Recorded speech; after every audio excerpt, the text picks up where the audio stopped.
So, what if the desire to be wealthy wasn't about greed? What if it was actually a fundamental urge of life itself, seeking to express more of its own potential? We're about to dive into a powerful philosophy that completely flips the common idea of wealth on its head. This isn't about competition or scarcity, it's all about creation. Okay, here's our game plan. First, we're going to reframe how we think about desire itself. Then, we'll look at this crucial choice between being a creator and a competitor. We'll get into something called the law of true value, and then we'll get really practical with a method for turning vision into reality.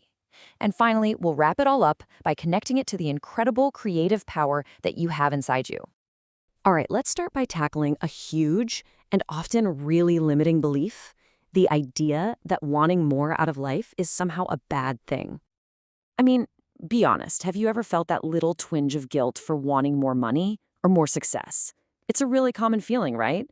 But the philosophy we're digging into today offers a totally different and, honestly, a really liberating way to look at it. This right here, this quote changes everything. It's saying that your desire for more isn't just some personal greed. No, it's the natural, built-in impulse of life itself wanting to expand, to express more of its potential through you. Think about that for a second. You see this principle everywhere in nature. It's so clear. Life is always seeking to increase. A single seed doesn't just grow into one plant to replace itself. It multiplies 100-fold. It's the same with us. Your desire for more resources, more knowledge, more experiences, it's just a reflection of this fundamental, universal law of increase. And the takeaway from this is just profound. It means the universe isn't some force you have to fight against for your ambitions. It's actually on your side. It's friendly to your plans. It wants you to have the tools for a richer life, because your expansion is also its expansion. It's a partnership. So, if the universe is on our side, how do we actually get in sync with this principle of increase? Well, it all boils down to a really critical shift in your mindset. You really have two ways of looking at the world. On one hand, you've got the competitive mind. This mindset sees a fixed pie.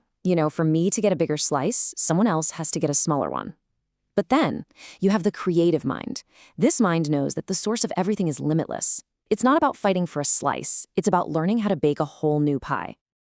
And this is the real game changer.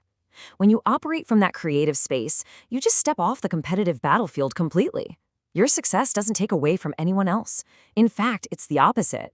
By creating something new, by adding new value, you actually enrich the entire system and make everyone better off. So, how does this creative principle actually play out in the real world? Well, it all hinges on this really cool idea called the law of true value. Now, the key here is not about giving more in cash value. That's not the point. It's about delivering overwhelmingly more in what the source calls use value, the tangible, real-world, life-enhancing benefit that someone gets from what you offer them. The source material uses this classic example to make it super clear. Imagine you're trading a priceless painting for a big bundle of furs from an Inuit hunter. Now, the cash value might seem fair, right? But the painting has zero use value for him. It can't keep him warm, it can't help him get food. The transaction doesn't actually add to his life in a meaningful way. But now, let's contrast that. Imagine trading a $50 rifle for those exact same furs. For the hunter, this is an incredible deal.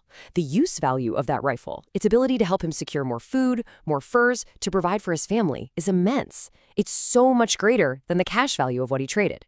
That transaction genuinely improves his life. That's a win-win.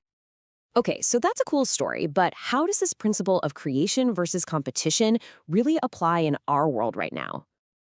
This slide shows a perfect modern example. On the left, you've got the competitive mindset. Think about two food delivery apps just battling it out for the same limited pool of customers and restaurants. It's a zero-sum game. But on the right, you have the creative mindset, a service that builds a whole new system. It connects restaurants that have surplus food with local shelters. See? It doesn't steal customers. It solves two massive problems: food waste and hunger, creating totally new value for everybody involved. All right, now for maybe the most important part of this whole thing. How do you actually apply this creative method in your own life to bring your desires into the real world? The process sounds simple, but it is incredibly powerful. Step 1, you have to form a crystal clear, detailed mental image of what you want. Step 2, you hold that vision with unwavering faith, just knowing it's on its way to you. And step 3, you have to act now, right where you are, with the goal of being a creator and adding more use value to every single thing you do. There's a story in the source material about a very poor man who couldn't even imagine being wealthy. It was too big a leap. So he started small. He formed a really clear mental picture of just a new rug and a stove. And when those things actually showed up a few months later, it proved to him that the process worked, and his faith started to grow.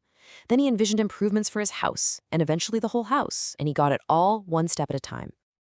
Okay, let's tie this all together with what is truly the most powerful and inspiring idea in this entire philosophy. And this brings us right back to where we started. Your deepest desires, they're not just small, selfish wants. They are the infinite, the universal creative force of life itself, seeking to express its own potential through you. Just like music wants to be expressed through a musician, this force wants to build and discover and create through your unique life. So let's do a quick recap of the essentials. First, remember that your desire for more is natural. It's life's urge for expression. Second, your focus has to be on creating a new value, not just fighting over what's already there. The way you do that is by always giving more in use value than you get in cash value. And you make all of this happen by combining a clear vision, unwavering faith, and most importantly, taking powerful action in your life right now. And this really brings us to the ultimate question that this philosophy leaves us with. It shifts the entire focus away from what can I get and puts it squarely on what can I create. So what new value, what new solution, what new expression of life are you going to bring into the world?